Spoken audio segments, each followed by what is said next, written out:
અમરેલી જિલ્લાના બગસરાના મોટા મુંજિયાસરની પ્રાથમિક શાળામાંથી એક ચોંકાવનારો કિસ્સો સામે આવ્યો હતો, જેમાં શાળામાં ધોરણ 7માં ભણતા એક છાત્રએ વિડીયો ગેમમાંથી પ્રેરણા લઈ પોતાના ધોરણના સાથી છાત્રોને જો બ્લેડથી તમારા હાથ પર ચક્કા કરો તો તમને 10 રૂપિયા આપું અને ન કરો તો તમને મને 5 રૂપિયા આપવા તેવી ચેલેન્જ આપી હતી, જેને પગલે બાળકોએ પેન્સિલના શાર્પનરની બ્લેડ બહાર કાઢીને હાથ પર બ્લેડ વડે કાપા માર્યા હતા, કે જે બાદ આ ઘટના સામે આવતા શિક્ષણ વિભાગમાં ખળભળાટ મચી ગયો હતો। હવે બગસરાની ઘટના બાદ બનાસકાંઠા જિલ્લાના ડીસા તાલુકામાં આવેલ એક સરકારી શાળામાં વિદ્યાર્થીઓના હાથ પર બ્લેડ વડે ચેકા માર્યાના નિશાન સામે આવ્યા છે।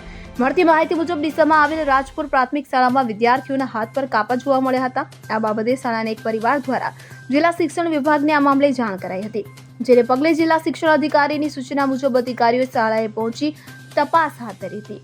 આ મામલે ટીપીઓએ જણાવ્યું હતું કે વિદ્યાર્થીઓએ રમતા રમતા શરત ઉપર કાપા માર્યા છે, ત્યારે વિદ્યાર્થીઓને મોબાઈલથી દૂર રહેવા અને ગેમ ન રમવી, હિંસક પ્રવૃત્તિઓથી દૂર રહેવું જેવી સૂચનાઓ આપવામાં આવી હતી। Bureau report CN24 news. હવે જુઓ દેશ દુનિયાની તમામ ખબરો તમારી આંગળીના ટેરવે। ઉઠાવો મોબાઈલ અને Google Play Store પરથી ડાઉનલોડ કરો અમારી CN24 ન્યૂઝ મોબાઈલ એપ।